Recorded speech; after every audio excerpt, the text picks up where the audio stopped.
These lectures are designed to support first-year students as they look ahead to the education they hope to receive by writing their liberal arts reflective essays, and also to senior students as they look back on the education they have received, prompted by rereading their first-year essay. Beyond this pair of bookend assignments, however, we hope with this series to inform and enrich student and faculty perspectives on the liberal arts and a liberal arts education. Now, why is this important? I want to propose 3 reasons.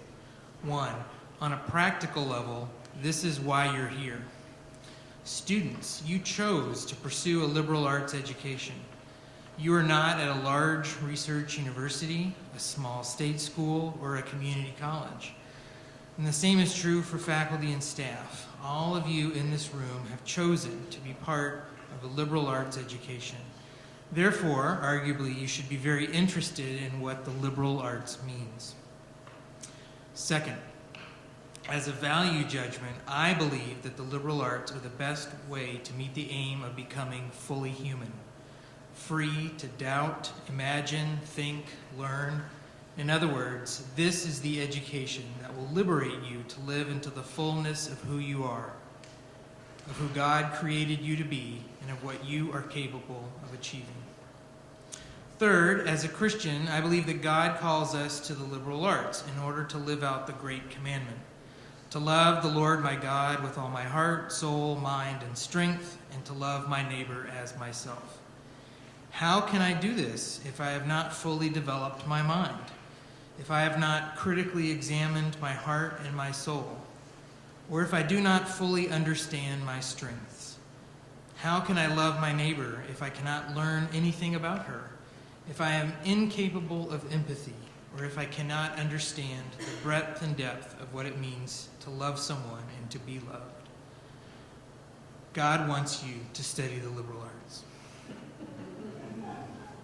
So, before I briefly introduce our speaker, who does not have a public bio, so I had to make it up, I have 2 requests. Take this seriously. This is important, students. And the next time you share a meal with someone, maybe tonight at dinner or tomorrow at breakfast or lunch, ask your friend or your colleague, why are the liberal arts important to you? Be prepared to listen and ask questions and then give your answer, even if you're still figuring out what it is. All right. Jeff Tyler is a professor of religion at Hope College and chair of the religion department. He earned his bachelor's degree from a small college called Hope more than 10 years ago.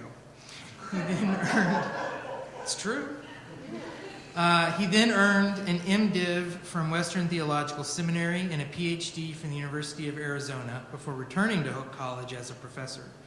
Since that time, Dr. Tyler has distinguished himself as an award-winning scholar educator. In 1999, Dr. Tyler received an award through the Fulbright Senior Scholar Program for his study of exile in southern Germany from 1400 to 1700. The graduating class of 2001 presented Dr. Tyler the Hope Outstanding Professor Educator, or HOPE, Hope Award, as the professor whom they felt epitomized the best qualities of the Hope College educator. In 2011, Dr. Tyler received the Janet L. Anderson Excellence in Teaching Award from Hope College. And finally, prior to assuming the role as chair of the religion department, Dr. Tyler directed the senior seminar program for nearly a decade. He's also taught a first-year seminar several times over many years. Therefore, Dr. Tyler is distinctly qualified to speak to us today about the value, meaning, and purpose of the liberal arts. Please join me in welcoming Jeff Tyler.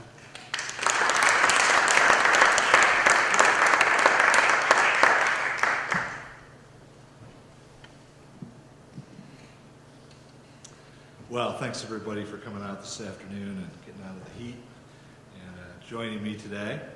So just signal me if I lose my volume there in the back. Okay, very good.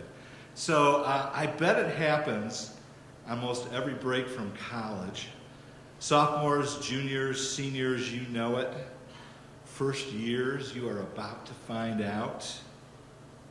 Parents, friends, siblings, grandparents, neighbors, people you barely know are going to ask, so how is Hope College going? Some wonder about your social life, others about your grades, your major, about love, my goodness, about getting a job or about your future. Well, this time shock them with your answer. Be clutch. Dazzle them with the liberal arts. Let them know why the liberal arts are so thoroughly and completely incredible, and why these arts are giving you an edge, a staggering advantage in work and life and for all of your life. So the liberal arts, let's work on what you need to be saying and sharing. Of course, you are at a liberal arts college, and if you are in your first year or your last year at Hope, you are going to be asked to write about the liberal arts. And so Dr. Haygood mentioned that, the first year seminar paper, which then comes back when you're seniors reflecting on the liberal arts. So what can you say and write about, and what can you say to people on break? Today I'm going to give you some vocabulary to talk about the liberal arts, some ways of making the arts your own. This way you can claim them and use them. And if someone asks in a job or grad school interview, so you went to a liberal arts college, what's that about? Then you can amaze the interviewer with your answer. So let's get started. So point one on your outline is the ancient path. When I was in middle school, Kung Fu was one of the popular shows on TV. Every episode follows Kwai Chang Caine, a refugee from China, who wanders the American West in the golden age of cowboys. While barefoot, chill, and humbly dressed, Caine engages strangers, assists the helpless, reconciles enemies, and lays some kick-butt martial arts on bad guys with guns. In every episode, Caine faces some crisis or major decision. And at these moments, he always pauses, and then there's a flashback to his previous life in a Shaolin monastery in China. There he learned Kung Fu and ancient Chinese philosophy from his masters. So in every TV show, he has the flashback, and he ponders the wisdom, and then he knows the action to take. He would calm his enemies either with gentle persuasion or with a blow to the head. Then he would wander on to his next American West destination. Caine's ancient philosophy and his martial arts gave him an odd and compelling edge on cowboys and farmers and Native Americans. So when I was a kid, I thought Caine's ancient Chinese wisdom was very cool. I had no illusions about doing the Kung Fu. So, and I wanted that kind of ancient wisdom in my life that gave me an advantage. Well, right now here at Hope College, you are walking and learning an ancient, revered path. The ancient path of the liberal arts. So let's put that path and learning to work for you. Ancient Greeks and Romans first developed these arts and thought they should be studied together as a body of knowledge and set of skills uniquely suited to a full and robust life. Down through the ages, imitators of the Greeks and Romans have agreed. In fact, the liberal arts have an unparalleled track record of success, 2,500 years in running. And Hope College continues on that path with good reason and believes it will make all the difference for you. Now, the ancient Greeks and Romans divided their 7 arts into 2 rather dull-sounding categories, at least to our ears. They called them the Trivium, and this is on your outline there, the Trivium, language, or as they sometimes call it, grammar, rhetoric, and logic, and you can see the Kung Fu for a second here. If you look at the top, you can see in the painting, this Renaissance painting, the liberal arts, language, rhetoric, and logic, geometry, mathematics, music, and astronomy. That's the quadrivium. Such arts were meant to shape the entire person and guide a life of learning, expressing, creating, and performing. Now, over 2,500 years, we've added other arts and areas of study to the original 7 of the Greeks and Romans. Today we have over 40 different fields of study and centers and programs here at Hope. But our general education program and curriculum reflects the sort of balance prized by the Greeks and Romans. A blend of courses in the arts, humanities, natural and social sciences. So we want you to be well-rounded, to be educated like the ancient Greeks and Romans, and to bring breadth and depth of skill and knowledge to the work you do and all the ways you live. And we believe these arts are more useful than ever in our current world and economy. So tell people on break, I'm following the ancient path. They will be intrigued and want to know more, and then lay down some serious liberal arts kung fu, some terminology to explore this. All right, so part 2 here is the liberal arts educate. This is the boring word on our outline. The ancient path sounds cool, mysterious, maybe creepy. The arts educate, yawn. So stay with me, focus, mid-afternoon people. The liberal arts do this education thing in particular ways. First, the liberal arts engage with a body of knowledge. You need to know stuff and sometimes master that information. That's the education part we know already. You came to Hope with some of that, reading, writing, arithmetic, the arts. You do need more of that, of course. Second, you need skills. The ancient arts were meant to be practiced. You get to do that at Hope. Collaborative research, internships, in-class conversations, independent studies. Because of Hope's size, you are going to get some serious training. Now, I'm a Hope College graduate, as was mentioned, and I'll admit to you, I was shocked when I went to a large research university to graduate school. Tens of thousands of students, classes of 500 to 600 students. They learned knowledge, but those students had fewer opportunities to practice, to do what they were learning. If that's the original meaning of education in the Latin, educere, to lead, to draw out something out.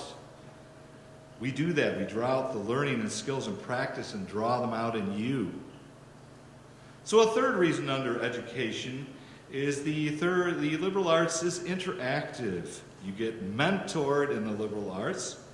These arts are best learned from people you've met personally, guides who know you by name, and make sure the liberal arts are coming alive for you in thought, writing, speaking, and performing. Your professors here at Hope love to learn this way, in community, with each other, and with you. To put it another way, the liberal arts is education in community, personal, interactive, dynamic. The liberal arts are meant to draw you out, to mold and shape your mind and your practices with other people. Fourth, this education in the arts is meant to draw out the entire world of knowledge and practice and to help you see its complexity and texture, to educate you broadly and deeply. So you take courses in the arts, humanities, natural and social sciences. Sometimes there will be so much coming at you all at once. You will have courses seeing the world from so many different perspectives. It will be so much that the world will seem like a jumble of information and skills. Too much. The liberal arts can be like that, drawing you out, overwhelming you at times. You may be just hanging on at times. The world is like that. Very complex. You must be ready. And gradually, very gradually, we believe you will develop the knowledge and skills to sort out what is coming at you. So the liberal arts educate. Tell your people that and explain how, especially if they laugh at the ancient path. All right, part 3. The liberal arts push you to cogitate. All right, I'm kind of abusing the language here, but it rhymes.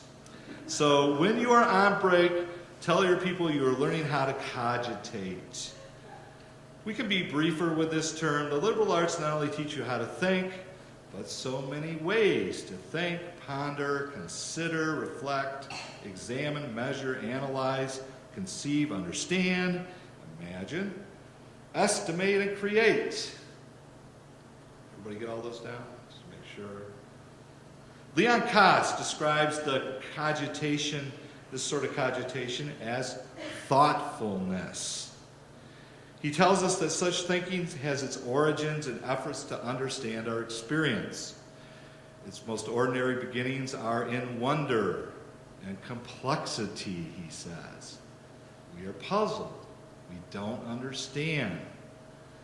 And then he makes this interesting claim, this quote, "Recognition of ignorance is the beginning of thought."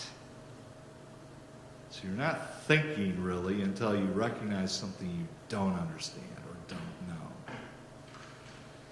So when people ask me, can you get a job with a liberal arts degree, I tell them that this is the sort of cogitation that makes you keenly interesting to employers. A Hope grad brings to work multiple ways to approach and analyze and even see a project or a problem, multiple ways to engage and communicate with people. So let's throw in some real-life examples. Some time ago, one of my students got hired straight out of Hope by an unusual company, a company that sold used wedding dresses. Why did they hire my student?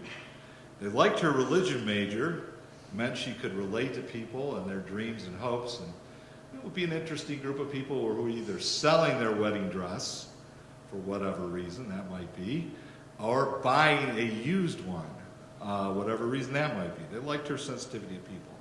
She had an accounting minor, so that drew them in. She could think about numbers and keep the books. And they were intrigued by her interest in computers. She had one gen ed course in computer science. They liked the 3 ways she could cogitate. Today she works for an online news service, and that one gen ed course in computer science turned out to be the key to her future. So thank goodness for the liberal arts education she received. So a second real-life example from me. A few years ago, we faced a real crisis in my family. I've never felt so stressed out in my life. My wife and I, both Hope grads, found ourselves scrambling and searching, desperate to find answers, solutions, ways to cope. We turned to medicine, sociology, religion, education, communications, history, physical therapy, cognitive psychology, and neuroscience. We were using so many ways of thinking and cogitating all at once. And we survived that time using every possible liberal art we could get our hands on. And I took that advantage for granted. Isn't that how everyone thinks? But every so often I would be somewhere with other troubled families and parents, and I would see some people very like us, broken, terrified, hanging on for dear life, parents with the same love and dedication. But I would notice a difference. They were good people, but they could see so very few ways to approach their situation. And I realized what a gift I had in the liberal arts. So explain to your people that cogitating is your game. Part 4 of the liberal arts articulate. These terms are getting cooler, they're getting more dynamic, so pay attention. The liberal arts articulate, speak that truth to those pesky questioners on break. The ancient Greeks and Romans knew all about this. The knowledge and skills they sought were primed to make them successful in society, in public, and to make human society flourish. Hope College actually embodies this ideal right in its mission statement. There's a phrase therein that says we educate students for lives of leadership and service in a global society. We educate you with an eye toward a career, but also towards so much more. So you need to be able to develop, deepen, and broaden your ideas, but you also need to be able to express your ideas in vivid and compelling ways. You must be able to persuade. As a historian, I'm fascinated by how things change. I'm also dazzled by how things come back into style again. We were arguing before the lecture about whether the word clutch is still in style or out of style. If it's coming back in style, I don't know which. In my student days, being able to write well, get good grades, and score high on tests were the primary skills. But today, more than ever, you all as students and graduates need to be able to present yourselves in person, on screen. That makes you ancient and brings us back to the world that gave birth to the liberal arts. In classical Greece and Rome, you could not make a great career for yourself without the ability to express your ideas. For a few people, this meant being able to write well. But for every significant person, it meant the ability to speak well in public, to capture, entrance, move, and persuade an audience. Now, being able to write well was the focus back in my day as a student, and writing is still huge, and we work hard on that liberal art here at Hope College. But more and more, you also need to be able to speak well and present well. Social media expects it. Skype, FaceTime, YouTube required if you go on there and present yourself. I can imagine in a few years that applications and resumes will be sent to grad schools and employers on some sort of YouTube or virtual reality platform. Every day we are more like the old Greeks and Romans. So students with a liberal arts education will have a leg up on the competition in the future. The liberal arts are articulating you and empowering you to find multiple ways to speak and learn, discuss, and interact with others. Few things please me more than watching a very quiet first-year student grow into a very confident senior, strong in voice, expressing herself winsomely and comfortably with others. One-on-one conversations with professors, chances to speak up in discussions and present work in small classes serve to prepare you for a dynamic and ever-changing future. Part 5, the liberal arts liberate. Now here's a puzzler, the liberal arts. So what's up with the word liberal? Jonathan Haygood mentioned that in his introduction. Perhaps someone you know will be thrilled that you are becoming liberal at Hope. Or you might have someone on break ask you why you didn't go to a college where they taught you the conservative arts. So this word liberal is really not meant to out you as a Democrat or complicate your life as a Republican. The liberal arts are here to set you free, to liberate you. So here's the shocker. Your humanity is not complete. There's more to come. You are becoming human. And you will become more and more human the rest of your life if you are fortunate. To put it another way, parts of your humanity are still undeveloped. And the only way to discover those parts of you is to expose you to the range of arts, humanities, natural and social sciences. And you just might find that you possess gifts, abilities, and passions you never knew about, or that you have yet to develop. Or there might be that subject you hated in high school, or find you love in college. So I was a lucky kid growing up. My parents took us on family trips all over the United States and many national parks. They indulged my love of history with history museums and battlefields. And today I'm a professional historian, so thanks, Mom and Dad. But when I came to Hope College in 1978, I'd never been to an art museum, never attended an orchestra concert, I'd never studied a foreign language, I'd never eaten a slice of pizza. That's a story for another time. I also had no idea what really went on at college. I remember going into every info session at orientation because I had a little idea of what was going on or how this place worked. I was scared. 2 years later, I remember it like yesterday, 1980, on a field trip to Chicago with Hope College. We visited the Art Institute there, and at lunch we walked the streets of downtown with art history professor Jack Wilson. He pointed left and right to the Chicago skyline towering over us and the stunning myriad architectural patterns and styles. That walk with Jack Wilson changed how I saw urban landscapes and spaces. And 17 years later, it shaped how I would conceive and write my first book about two medieval German cities. And in fact, right now I'm finishing a book, and the first few pages are all about a Renaissance painting. So the architecture and art I did not know as a kid now shapes my work. The smallest, strangest, most irrelevant thing you learn today in class might turn up big in your life years from now. What you learn and see now will shape what you create and do tomorrow. Another example, my first Greek language classes were terrifying for me as a Hope student. I had no idea how to study a foreign language. But 10 years later, I was in Germany, reading and speaking German, sitting in city archives, reading 500 to 700-year-old handwritten documents, scribbled in different dialects of Old German. As an undergrad, languages terrified me. I struggled and stressed. Later, languages would become a huge part of my life.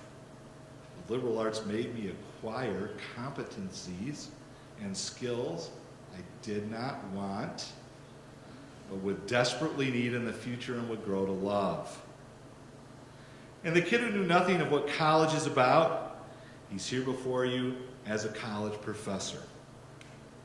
So I didn't know how much I knew about teaching, and loved that till I came to Hope.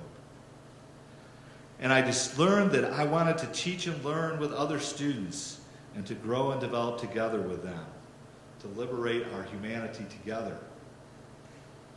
And I had my first slice of pizza in Collin Hall, 3rd floor, fall semester, 1979. All right, part 6, the liberal arts integrate. The ancient path, educate, cogitate, articulate, liberate. Now let's integrate, let's put things together. Sometime here at Hope in the near future, all our learning from these liberal arts are supposed to come together for you and for us to form something of a whole. Hope College made that coming together easy for me in 1979. I still see it in the course printed schedule. This is a little more recent vintage. But back in the day, you had to get one of these to find out what classes were being offered. And I saw the class Golden Age of Greece. One class, 18 credits. Credit for foreign language, history, English, philosophy, and art history, all in one class. This year-long class met 2 hours a day, 5 days a week, and it showed me how various disciplines work together to help you see more, see farther, and see how things fit together. This class laid the foundation for my professional work as a historian. Moreover, my other Gen Ed classes at Hope combined with my mind-blowing, soul-nourishing religion major. And that got me started on a project I'm still completing, my life view and worldview. Now, I know it can seem or will seem like your courses are all about utterly different and unrelated things. At times it may feel like nothing fits together in Gen Ed, sometimes even in your major. Sometimes you have to go wide and deep before things become integrated. That's the theory of the liberal arts. If you only become an expert in one thing, one field, one trade, one specialization, then you will have zero chance of seeing the big picture, and your life will be forever a sequence of fragments. Or you will have a very limited, compressed place from which to view the world and a narrow ledge on which to build your life. So go deep in various Gen Ed courses. You go even deeper if you go off campus, if you go overseas for a semester. The world gets huge, but it can get clear too and elemental. It shows us how society works, what makes us human. So for quite a few years, my wife and I lived in Tucson, Arizona. Whenever people visited us, we would take them 4 hours north to Grand Canyon. Who's been to Grand Canyon here? All right, fair number of people. Awesome. So I had the experience with visitors or guests who came, that when they came to the canyon, they were sometimes very confused. They would stand at the edge of the canyon and stare and say, "What are we going to have for lunch?" And it was like they couldn't make sense of what they were seeing. This great grand thing was in front of them, and they could not understand it. Now, Grand Canyon is kind of amazing. It's a mile deep, 277 miles long, 10 to 16 miles across. So to understand what you are seeing in the canyon, especially the first time, you need to get inside it. You need to walk down into the canyon. Or you need to see the IMAX movie. I'm not kidding. I took people to the IMAX movie before I would take them to the canyon, because they would go on a plane ride in the movie down through the canyon and on the river, and they would start to understand all these other canyons with canyons and buttes and mesas and intricate details, so that when they got up to the top or got to the rim, their eyes could make out all the details as well as the whole. So the liberal arts expose you in the same way to different fields within the arts, humanities, and sciences. And what looks like a flat landscape when you start at Hope, you start to get those details, those surprising vistas and hidden depths. And it may seem unrelated to the arts and chaotic at first, but they will come together. And they will do so especially if you're looking for three things, and they're listed on your outline there. First, your vocation, your calling. You've tasted this big world. Now, what are you supposed to do with it? What is your purpose? Whom are you supposed to help? Second, your life view. What kind of life are you called to live? The where and how and why of your life. My girlfriend and I figured that out at Hope before we left. We explored those things, and she's been my wife for 33 years now. We share the same values and faith, a vision for our money, where and how we live, what we support. What a guide that has been for us, that life view we found together. Third is your worldview. What do you make of this big, wide world, this big, wide universe? What do you believe about its meaning and purpose, its beauty and tragic problems? And how does your vocation and life view fit into this world? If you are in FYS, then you are just beginning the journey. If you are in senior seminar, you are toward the end. And you travel the path of the ancient arts. On your way from first year seminar to senior seminar, be open to faculty, staff, and students who can mentor you and direct you on that journey. So let me introduce you to some Hope people, just a few people that to me exemplify this. There's Erica, who was a women and gender study, religion, and history triple major.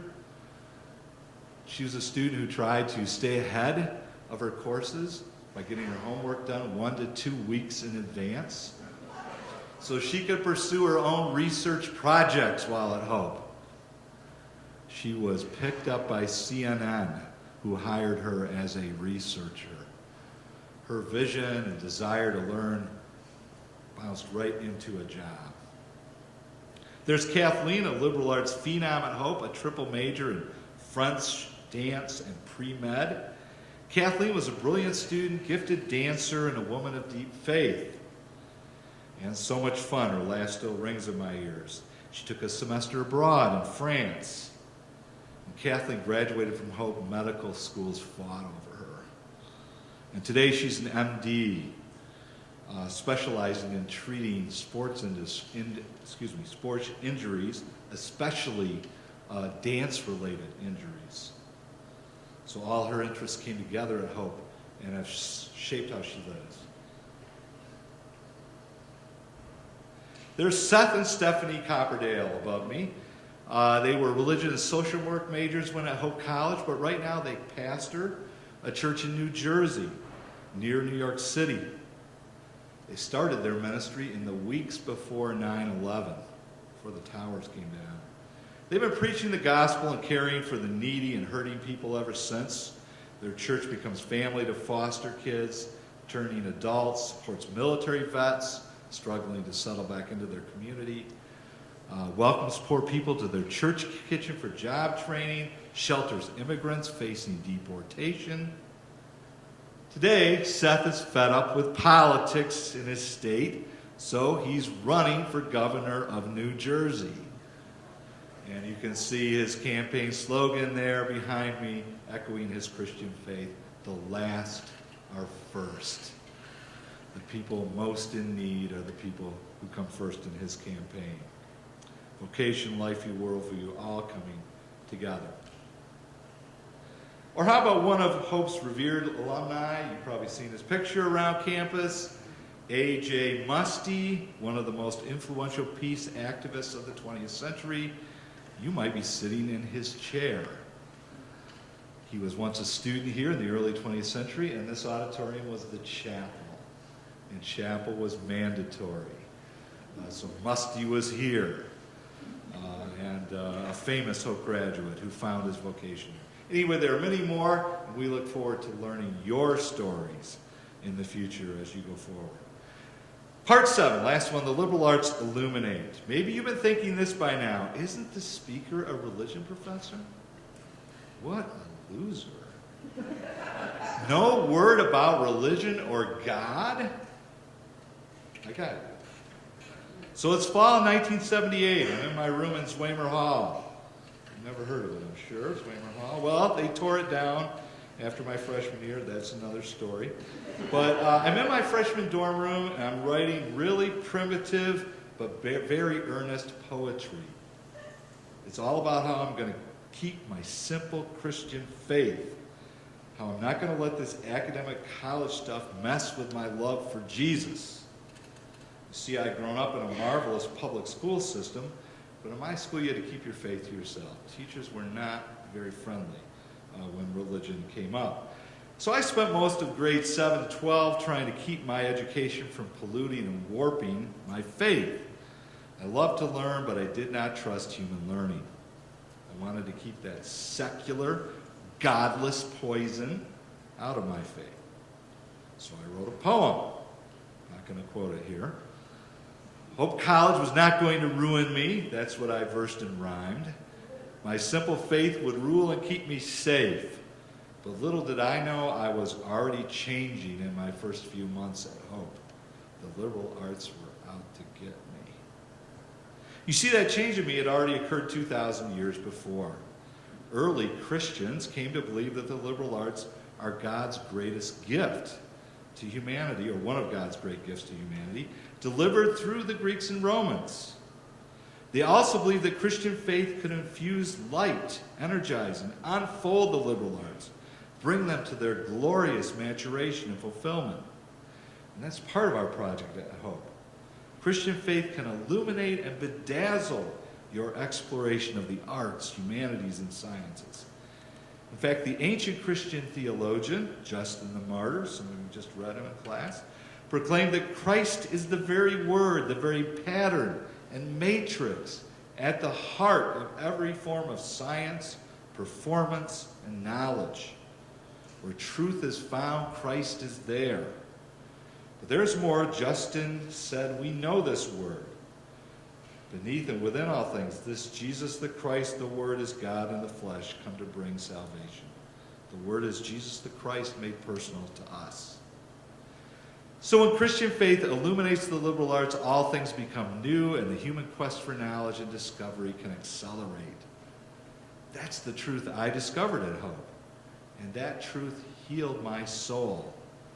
I came to Hope with a ravenous mind at war with itself, desperate to preserve faith, suspicious of learning. Hope taught me how to bring faith and learning together, and that discovery has filled my life with wonder and joy.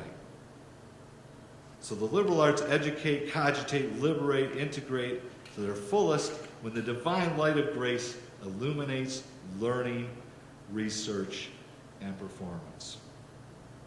So I don't want to sugarcoat illumination, though. God's great dazzling light pouring around and through all things is not all bliss and brightness. Bringing Christian faith together with the arts, humanities, and sciences can be inspiring. It can also be hard and exhausting work. There are always new challenges, new ideas, new questions, new problems. That's why we need you. Some of my generation of Christian liberal artists, I'll include myself there, illuminated by the grace of Christ, we are entering some of our last laps of work. Some of you need to rise up and take our places in colleges and companies and industries, neighborhoods and churches. The illumination of the liberal arts and the Christian faith needs to happen in and through you, right here, right now, while at Hope College. And when it happens, that divine luminescence will light your path the rest of your life. So do you have one of those LifeView, Worldview verses or slogans or mottos? My citation's listed there on your outline from the Bible. First, it's from Philippians 1, verses 9 to 11. It strikes me so much, this passage, in light of the liberal arts.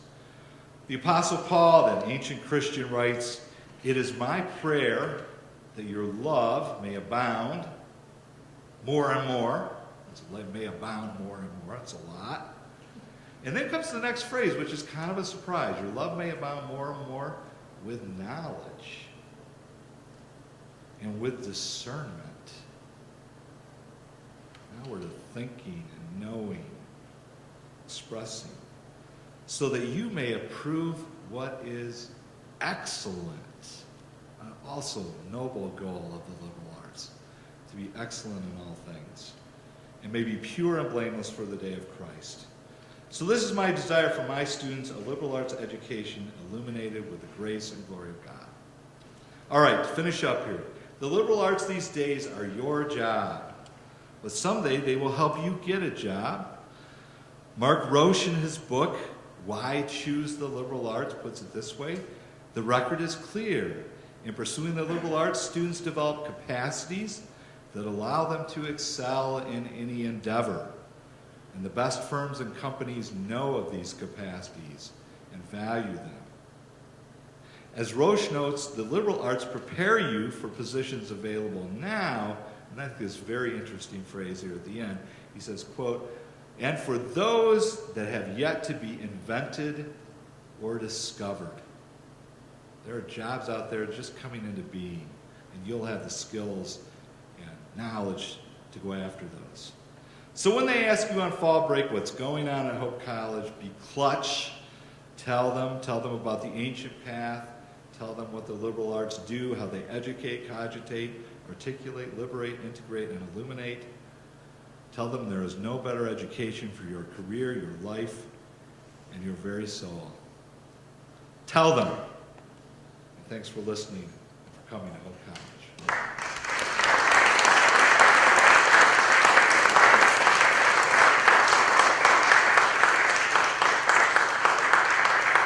Thank you. Questions about it? To take off, we understand.